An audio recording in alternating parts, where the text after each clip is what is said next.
This episode of the Fantasy Underdogs podcast is brought to you by the Believe Podcast Network and BetOnline.ag. We're back and better than ever. A new web interface for the start of the basketball season and more props, odds, and lines than ever before. BetOnline remains your number one spot for all basketball and football action this season. Head to the new updated desktop or mobile website to sign up today and receive your 50% welcome bonus on your first deposit. Just use the promo code BELIEVE50 to receive your bonus. From basketball, football, baseball postseason, NHL, boxing, and UFC right to your favorite Vegas casino games, don't wait to take advantage of all the amazing offers available for the 2021 season. BetOnline is the fastest and easiest way to bet on all your favorite sports. BetOnline, where the game starts. And now, another episode of the Fantasy Underdogs podcast. Ah, ah, ah, ah, ah, ah, ah, ah.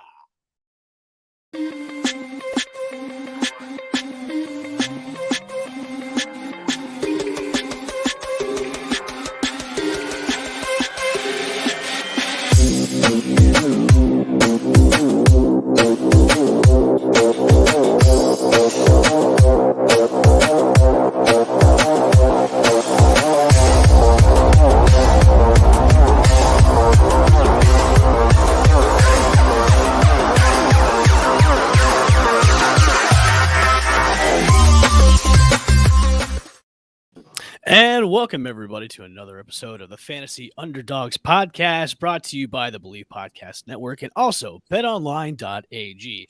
I apologize once again for the Count Dracula promo that we cut yesterday for Sunday's show. I didn't record a new one, so I just played that one again. Don't worry. There'll be a new one on Thursday. How's everybody going? That was masterfully done. We had to enjoy that one more time. I was straight faced through it, and then at the very end with the laugh, I was like, I can't. I was thinking of a combination of Count Chocula plus the Count from Sesame Street. So if those two had a baby, it'd be that one. So, yeah. Well, happy Monday, everybody. How was your fantasy and Sunday yesterday for week 8? It was Halloween. I hope everybody had a safe and awesome Halloween. I know I did. I think I'm sick now from being around a ton of children. So hope everyone had a great day yesterday. I'm about to hit you with all the puns.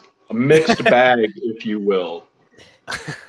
Lots of good candy, lots of fun trick-or-treating, and terrible fantasy news, which I'm sure we're going to get into.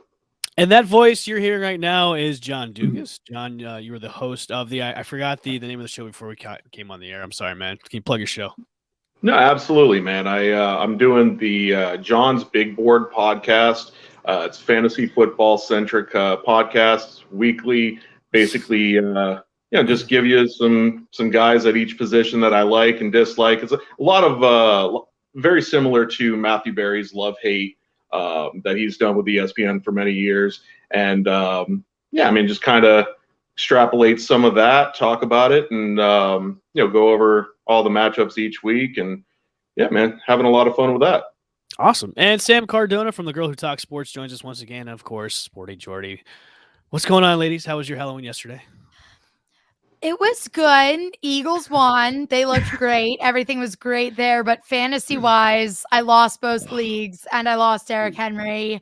Sports betting-wise, it was the wildest day ever. I picked everything wrong. So it was a roller coaster of emotions.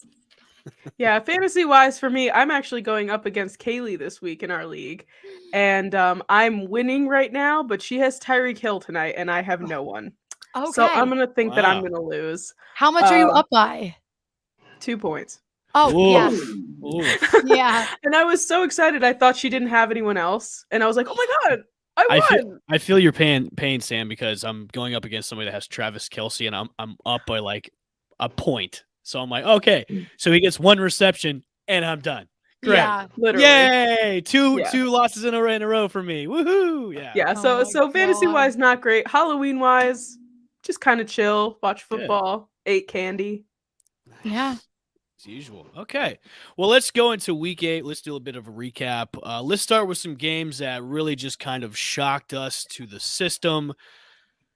The Jets stunning everyone in the league. And I think even Mike White was stunned himself by throwing over 400 yards and having himself a day as the New York Jets beat the Cincinnati Bengals 34-31 yesterday. Coach Robert Saleh says, you know what? Anything's possible. Mike White could be our quarterback for the rest of the season, even if Zach Wilson comes back. Guys, girls, what are your thoughts on the Jets just beating the tails off the Bengals yesterday on Halloween?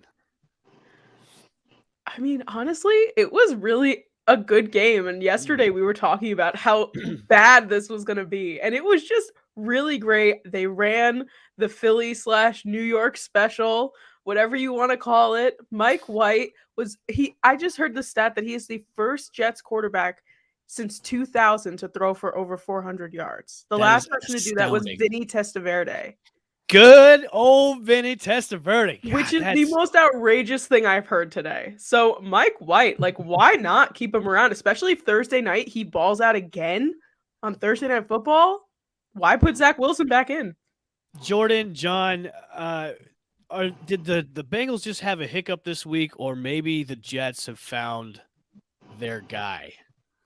I have a feeling that the Bengals thought this was going to be much easier than it was. And they kind of went into it like, all right, we're in this groove. Like, let's just go out there and do our thing. And then when they realized that the Jets with Mike White are somehow just the real deal, that they just didn't know how to catch up. And I think the craziest thing was the faith that the Jets had in Mike White to do a trick play with your backup quarterback up against the best team in the AFC right now. Like, I was like, what the heck is going on? I feel like it was all momentum and they just got cooking and couldn't be stopped. And it was great to watch. I was devastated for the Bengals because I love them and I kind of loved what they've been doing, but the Jets deserved that, man. It's been a long time since they could just really enjoy a great win. So it was interesting to watch, to say the least. It was a fun game to watch. Yeah. I will say that. It was a fun game to watch. Yeah. John, what are your thoughts on the Jets pulling off this victory against the Bengals? So the victory itself was surprising, simply because the Jets, I think statistically, are the worst offense in football. And, so, I mean, nobody was expecting them to put up 34 points. And not like Cincinnati's defense or, world burners by any means, but you'd be foolish to think that they're going to score that many points with a backup quarterback when their starter's not even that good. So the question was, who's Mike White in the first place? So I did a little homework on him, and actually, pretty solid Western Kentucky standout. Looked, his sophomore, or I beg your pardon, his junior and senior years. Get this, more than 4,000 yards both seasons. And combined, what do I have? 63-15 touchdown to interception ratio. So it's not like the guy, he's not an unknown. He was drafted in the 5th round, just, small school and, gets bounced around. But I think, based off the body of work, he's blown out anything that Zach Wilson did at BYU. So, why not give him a shot? And, who knows? It might be just a little bit more than lightning in a bottle. I would love to see this happen. This comes out in a short week. They're playing on Thursday night, and then we have another Mike White show again. And everybody, the world's on fire because the Jets may have found a franchise quarterback, a guy that's been in the league a few years now. Could you imagine? After burning his that would be unreal. I know. I would be waiting for that NFL Films docu-series. But you got to have Liev Schreiber to narrate it, though. You can't. Yes. The Mike White experience. Yeah, Liev Schreiber's got to do the narration on that. Unreal. Okay. All right, the Chargers lost yesterday to the New England Patriots, 27-24. What's going on with the Chargers, Jordan? Our boy Justin Herbert and the Chargers. What's going on with them? I genuinely don't know, and this was the first time that he has a team has beaten him and then has come back and beaten him a second time. That has never happened to him before. And I feel like we were all on the same page where we were confident, like, yeah, they blew them out last year. He got blown out the week before. They had this bye. They were going to come back. They were going to be great. And they were in it. Like, it was a back and forth game, but they just couldn't get it together to finish it out. And I want to say it's a fluke, but then you have the week prior to their bye where they couldn't do anything on offense. And when your division is so up in the air right now, I think it's a really bad time to kind of be losing it like this.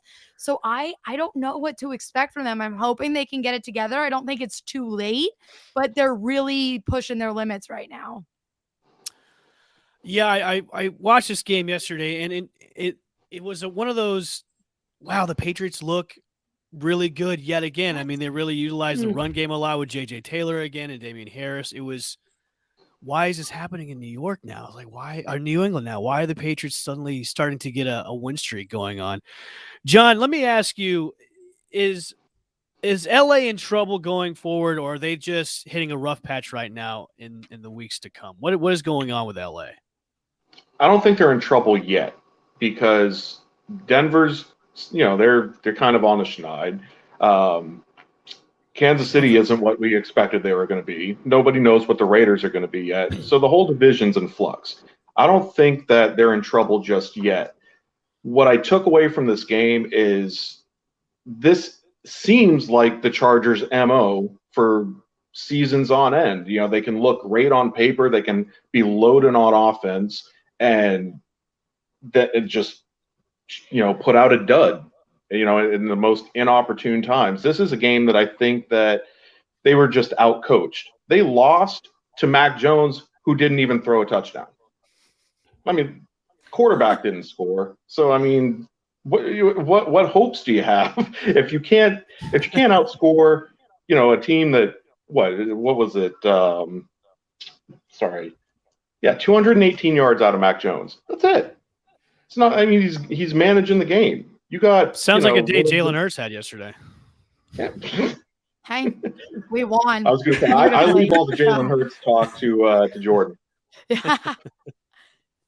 But no, I mean, this is a game that I think got away from them. I wouldn't panic, but they do need to right the ship because this division is ripe for the taking. Okay. Well, something happened yesterday that's going to affect a few fantasy folks, actually a lot of fantasy folks around the league. The King is human. He has fallen. Derrick Henry is out for the rest of the season.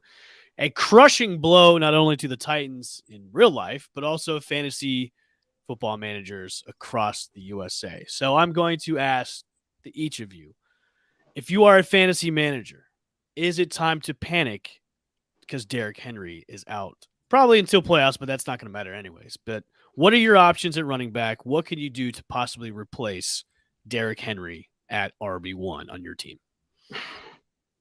I went and I don't know if this is going to be a long-term. I don't know if I recommend this to anybody else yet, but this is what I did to try and recoup. I went and picked up Boston Scott because he was still available. And it seems like, especially without Miles Sanders now, and if the Eagles can this is very up in the air because Eagles ran the ball like crazy this weekend and it worked and it was beautiful. Will they keep it up because they haven't really done that all season? I don't know. I don't know if this was a fluke. I don't know if they're going to be able to make it happen all season, but Boston Scott put up 18 points yesterday, and no one is going to be able to replace Derrick Henry. But if the Eagles running backs can kind of share the ball as much as they did, and if Boston Scott can get touches, there's a very real chance he will be available in your league because really no one expected him to be able to play or to play at all this season. So it's a good option potentially, but it could also be a huge bust. So I don't know yet. Jordan, I didn't realize Jordan Howard was still in the league yesterday. Yeah, so he was on our practice squad. Yeah, he was on our practice squad. We actually promoted him this week, days before the game, and he was incredible. I want them to sign him now because running backs keep falling, and I'm like, keep him. We need him. Like, it was beautiful. Sam, we saw today that the Titans are going to sign Adrian Peterson, going to be on the practice squad for about like a day, and he's going to get promoted up to the squad. Is it wise to maybe pick up Adrian Peterson, old man Adrian Peterson, for maybe to fill in for Derrick Henry, or should you maybe stay away and go after somebody else via the waiver wire or make a trade for a running back? I would say, I mean, if you really wanted to get ahead of the game, you could, but I don't know. This is like Adrian Peterson is not spring chicken. He really is a little bit of an older guy. I saw today a meme of someone relating him to the old guy in the Squid Game show on Netflix, which I thought was very funny. But yeah, I mean, you could, but I think that there are many young players out there that are going to be available. I know earlier before we were recording for the show, we were talking about James Conner and kind of like how he has been kind of putting up these points every week and doing really well, and he might be someone that's available. So I would say, I mean, you can, but I don't know if I would really recommend that. I feel like he's not going to be. Also, you can't just think like, yes, he was an MVP player, like he was incredible, but he's also older, and like maybe he doesn't put up the fantasy points that he could. So I don't know. He seems a little on the maybe on the no iffy side. I got you. Yeah. John, let's go instead of fantasy. How much of an impact does this really put on Tennessee right now? I mean, this was their guy. This was their offense, and now your offense is gone for who knows how long. Could be 6 to 10 weeks. Could be in the playoffs. We don't know. How much of an impact, and what does Tennessee really need to do to fill this void for going forward in the season to really maintain their playoff push? Well, short answer, it's catastrophic, because the entire offense runs, forgive the pun, runs through Derrick Henry. He is the identity of their offense. And, I mean, I'm not just from a fantasy perspective, but, as a Titans fan, I watch him every Sunday, and you can tell that the loss of Arthur Smith has affected Ryan Tannehill. He's taken 2 steps back this season. He's not nearly as efficient. The decision-making is iffy. Turning the ball over at a more frequent rate. And the loss of Derrick Henry not only nullifies the success that you had in the run game, but most of the success that Tannehill enjoys comes from play action. And if you don't have the threat of Derrick Henry in the backfield, then there's no reason to stack the box. You can double team A.J. Brown and maybe less so when Julio's actually on the field if he gets on the field. This is damning to their offense.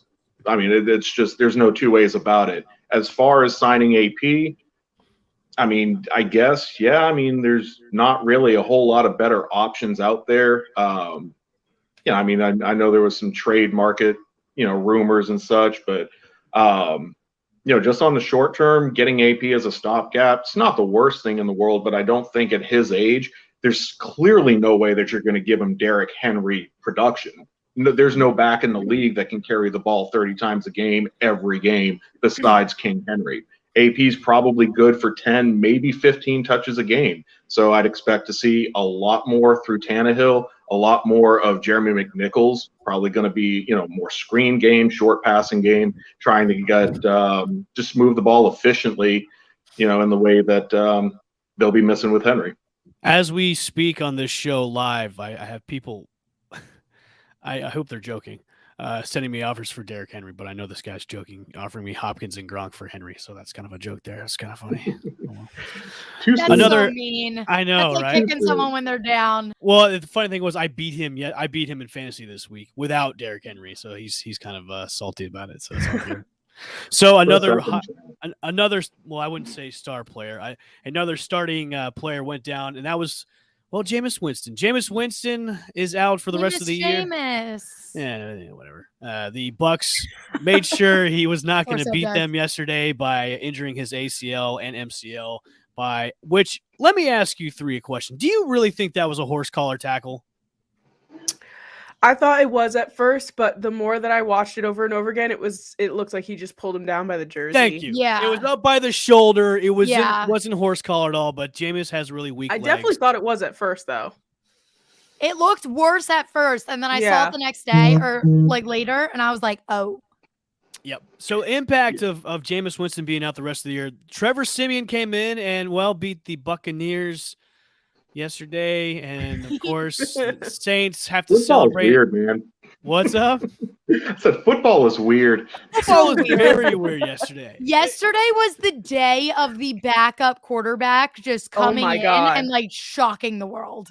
That I was could- all yesterday was. I Mhm. couldn't believe a third string quarterback. Now, obviously, Simeon's been in the league for a very long time. I didn't know he was even on the Saints. Comes in and beats the Bucks, and the Bucks go and the Saints go celebrate in their locker room like they just won the Super Bowl. The last time you guys did that, yeah, it didn't end up well in the playoffs for you guys. And like Jameis is hobbling along and crutches in the locker room too, like he That's just so funny. like he That was just. the best video I've seen in so long. Now I really hate him. Like I used to like him, now I hate him. He But, like, was jamming out on those crutches. I know. It makes me want to have his other leg go down in a blaze of glory, but that's my personal opinion. So if you're Sean Payton in the Saints, are you gonna stick with Trevor Siemian? Because that's pretty much all you got, or are you gonna try and make a trade to bring somebody over to helm the rest of the way? Are the Saints in trouble the rest of the way? They have a pretty good defense, but offense, are you really gonna trust Trevor Siemian? I am don't just think so confused with the Saints because I expected like nothing from them when the season started, just because they had to basically get rid of everyone that they didn't want to get rid of. They just had to because of money. And then I didn't know how Jameis was going to be. And then they came out hot and I was like, wow, they're the real deal. And then they kind of fizzled out and then they got good again. Now you lose Jameis Winston. You got Simeon.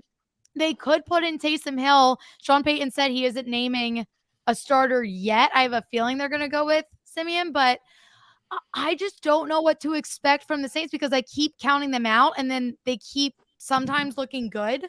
So I want to say that they still have a chance, especially given the fact that the Panthers and the Falcons are duds. But I don't really know what to expect moving forward. They are 5-2, a half game behind the Tampa Bay Buccaneers. The Bucks Yeah. have the next week off, so they have time to heal.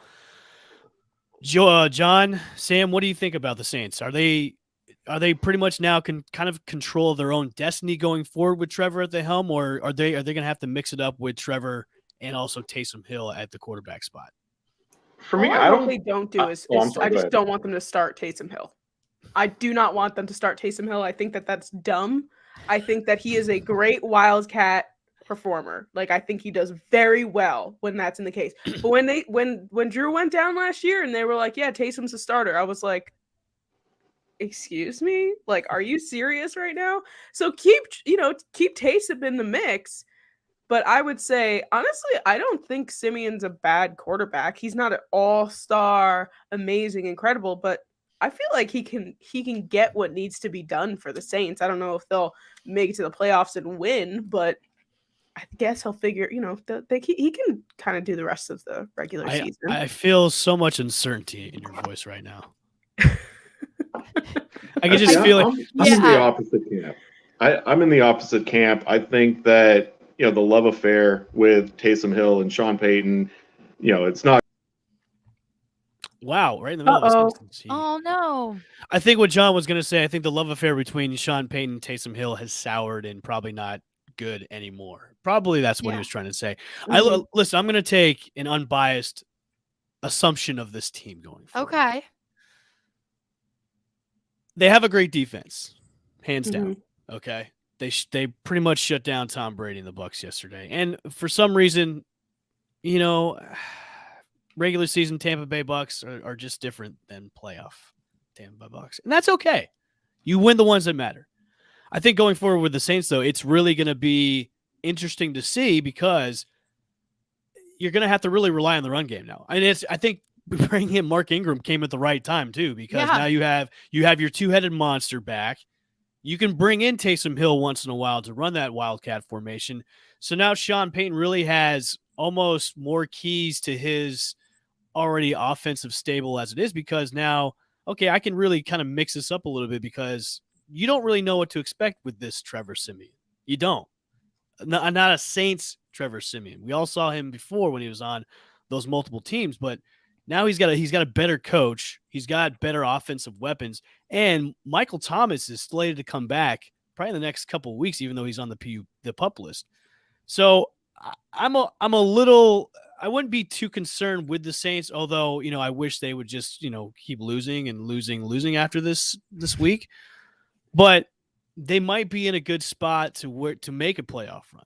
And if I was Tampa, I would really look at the trade deadline and be like, okay, we really need to plug in those holes that we have on our defense, because you're going to keep facing quarterbacks that can carve you up. And that's what we saw.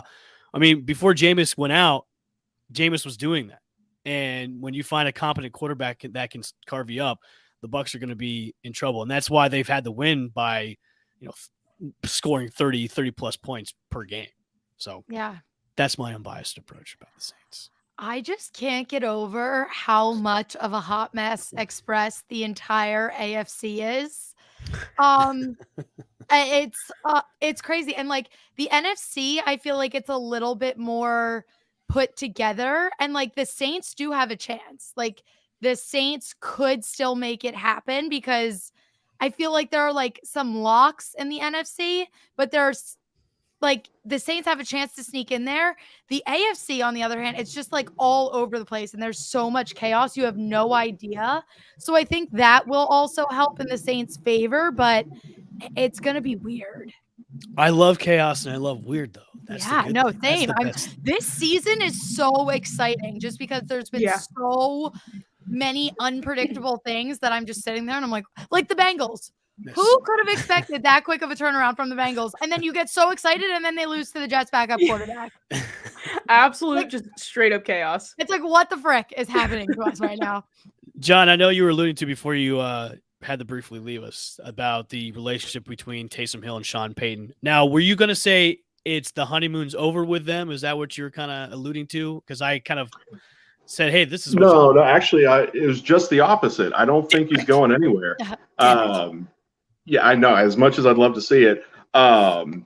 At the end of the day, you don't pay Taysom Hill as much money as you're paying him to sit him on the bench again, especially with Jameis going down. Yeah,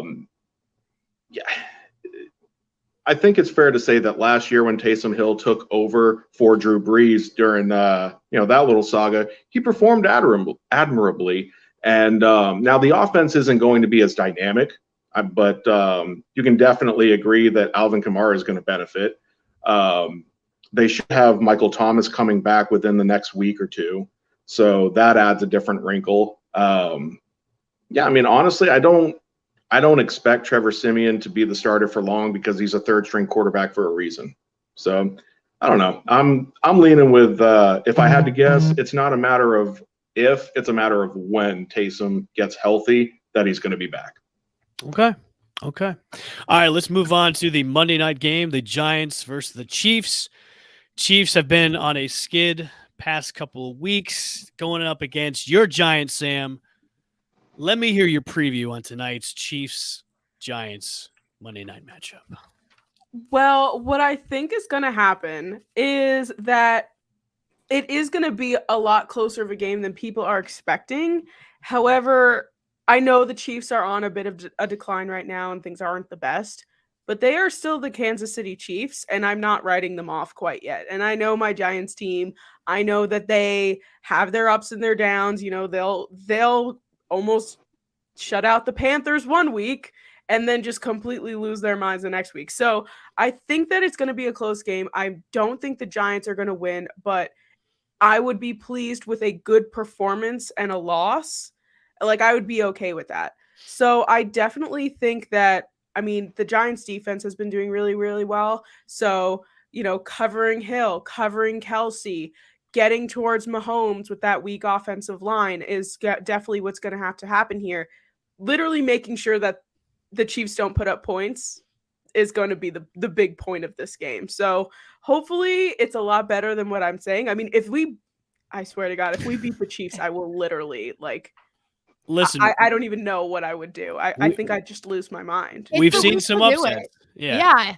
If it's going to happen, it's going to be this week. Yeah. And if it's anything like it's been since yesterday, I want Travis Kelce to maybe trip and fall before the game starts, and then hurt his knee, and he's Let's out add Tyreek Hill to that too. That would be good too. Yeah, then both of you win fantasy, and it's a great week overall. Great week. Yeah. I don't have to worry about Derrick Henry out for the rest of the season in fantasy. I can be like, yeah, I won because Travis Kelce just tripped and fell and hurt his knee and stuff. So I'm all good with that. The Giants are 11-3 against the Chiefs, in their record. So Daniel Jones against the spread. I learned this earlier today. Daniel Jones as an on-the-road underdog is 10-3 in his career.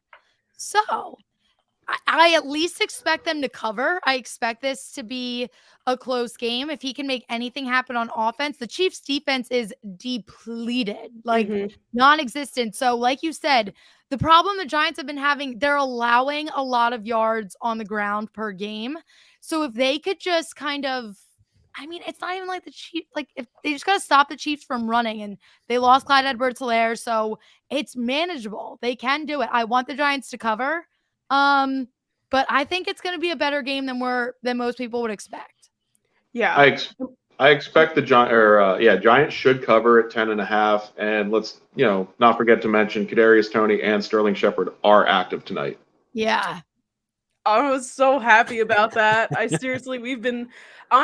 been so proud of Daniel Jones, though, the way that he's been able to perform with such a depleted offense. It's just brought me so much joy. I mean, he is quarterback, running back, wide receiver, number one. Literally. Josh Allen White. Yeah, he is just, I really do. And I've been on the Daniel Jones train since he got drafted. So I am very, very proud of him. And the only thing the Giants need is just momentum. When they have the momentum to keep going forward, especially on offense, they'll keep going and keep trucking and make their way down the field. And that's what they need. If they stop somehow in the middle or they don't keep pushing, they're not winning this game. So momentum is key. And Jason Garrett needs to get his play calling put together, but who knows when that's going to happen. All right, who we got for tonight's matchup between the Chiefs and the Giants? I'm taking the Chiefs, but the Giants cover. Covered, yes, I agree. Okay, I like those.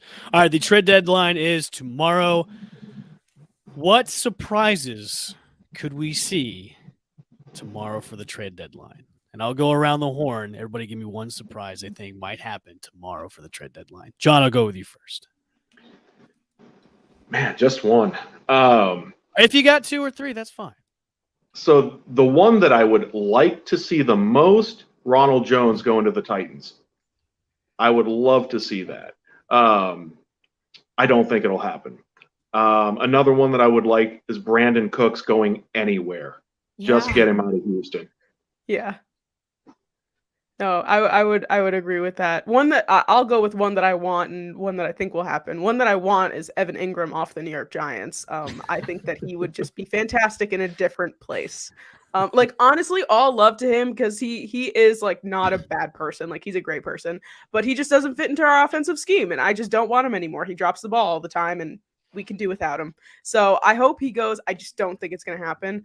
But I'm thinking Melvin Ingram probably going to head out, maybe to Kansas City. So that would probably be the one that I think is more likely to happen than the two.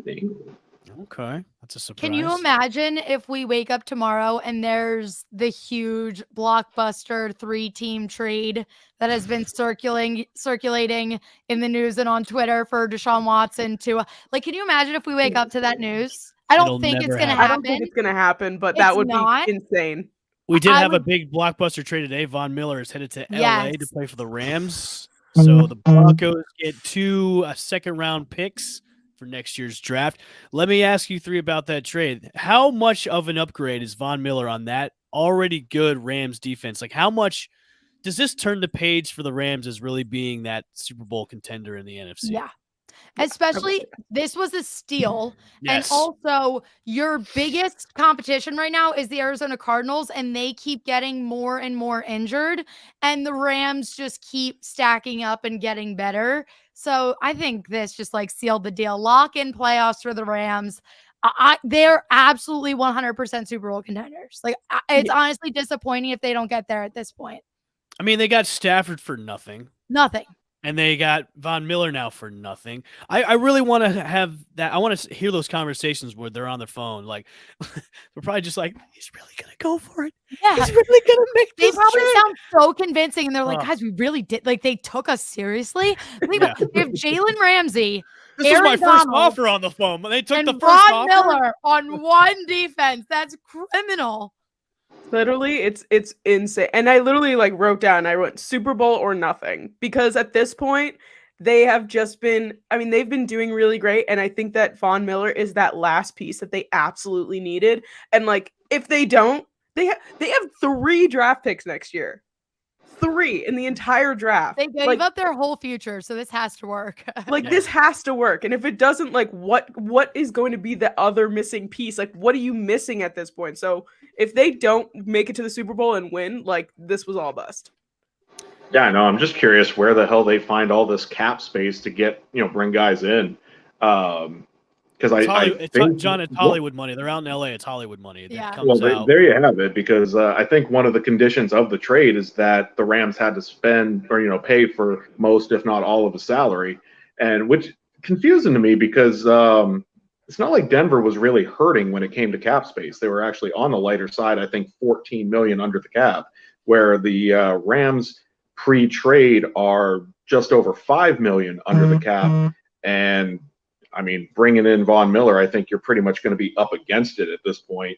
But Jordan brought up a really good point about basically keeping up with the Cardinals. I mean, the Cardinals have made it no surprise that they're in it to win it this year as well. Going after Zach Ertz and continually, going like AJ Green, even though he's, well past his prime, but he's still, whenever, he actually looks for the ball, has been pretty productive. So if I'm the Cardinals right now, I'm on the phone with teams going, I need defensive help. They just lost JJ Watt for the year with the shoulder surgery. David Collins. Yeah, so they need to be on the they need to be on the phone right now going, I need help. Like, I need defensive help. What can I give you? What can I dangle in front of your face to give me some defensive help? Preseason, this probably was the most competitive division in football. And a little less than halfway through now, we're seeing it's really a 2-horse race. Yep. I don't think anybody had the Cardinals starting off as well as they have, but it's not like they have a bad team. I think, the 49ers are still in the mix. Russell Wilson will be back, this week. Is he actually coming back this week? I saw the pin come out. The pins are out. They're saying he could be back this week. So they need him. Yes. Yeah. Definitely. So, I mean, it's still up in the air, but I think the Rams have to be the heavy favorites for the division crown. I totally agree on that. Jordan, to go back to your 3-team trade, it's not going to happen. I know you want it. It's not going to happen, but I think it would be. I don't even want it to happen, but I just think, especially after this week, where like everything that you didn't expect happened. If I woke up tomorrow, I'd be like, okay, you know what? This makes sense right now. You never know. It could happen on the 11th hour of the trade deadline. You never know. Can you imagine? Like Miami, 3:45. Yeah, Miami could just be like, you know what? Let's do it. Let's do it. Like, you know what? We don't know what's going to happen with his legal situation. We're gonna switch ourselves. Exactly why it doesn't get done. I know, but it would be fun. Just for fun, it would be fun to see that. It would it's a fun conversation to have. I'll put it to you this way: I'm glad I'm not a Dolphins fan. Ugh. I feel so bad for them. I love them. I don't. You put yourself in your own misery. I don't feel bad for any other team's fans. Well, no, I don't. I'm sorry. Whatever. It is all good. Whatever. Whatever. It's fine. I'm fine. Everything's fine. Everything's fine. Yeah. Everything's fine with my team. And I'm actually in denial about my team going, I don't know. Everything's fine. Everything's not fine. Everything's not fine. Everything's okay. All right. Well, we'll end our Monday show. Are we okay? Yeah. There for a second. All right. We're going to end our Monday show recap. We will hopefully see some weirdness go on tomorrow during the day with some trades. Hopefully some good ones. Hopefully we'll see some surprises and whatnot. Good luck tonight with your Giants against the Chiefs there, Sam. Thank you. You guys are going to I'm praying for you both in fantasy. Yes. Thank you. Yes. Travis Kelce nor Tyreek Hill will touch a football tonight. No. Wonderful. Suddenly Travis Kelce has COVID and can't play. It'd be awesome. It'd be like, oh, somebody coughed in his face, like a little baby coughed in his face. Oh, he's got COVID now, right? You speak some crazy things into existence, my man. I know. I haven't even been drinking yet. I haven't had a drink all day, so I don't know what this is. It's a Monday night blues. It's all good. All right, before we get on out of here, John, plug your show, plug where we can find you on social media. Yeah, absolutely. I appreciate it. Again, you can find me on Twitter at Hot Mike John. Once again, it's John's Big Board, my fantasy football weekly podcast. I do apologize for being a little less frequent than weekly lately. Just had some real life stuff going on, but looking to get back into once again getting into the love-hate stuff, and just kind of giving you my thoughts and opinions with a little bit of numbers mixed in on who you should expect to do well, who you should expect to fade each week, and just try to do my little part in the world of fantasy football to help out our fellow owners and managers, bring home a championship. And Sam, once again, thanks for coming on the show. Please plug all your social media outlets. Yeah, for sure. So I have a podcast, The Girl Who Talks Sports. It's available on all podcasting platforms and on YouTube at The Girl Who Talks Sports. You can find me at The Girl Who Talks Sports on Instagram and TikTok. And I am also on Twitter at TGWTS Podcast. So make sure to check that out. I'll put out a new episode this Wednesday. Usually they're on Tuesdays, but I'm waiting for the trade deadline to be over. So new episode. The trade deadline. Beautiful. Can't wait. And as for this show, you can smash the follow button by going to at the FU Dogs Pod for both IG and Twitter. Make sure to subscribe also on Twitch and YouTube as well. We'll see you guys probably Thursday night for the Thursday night's preview show, and then we'll see you also on Sunday morning for our weekly pick'ems as well. Hope you have a great night and enjoy your Monday night. Yeah, I'm repeating myself. I need to go drink. It's time for drink. And this show's been presented by the Believe Podcast Network and also betonline.ag. We are out. We'll see you later. Peace. Boys.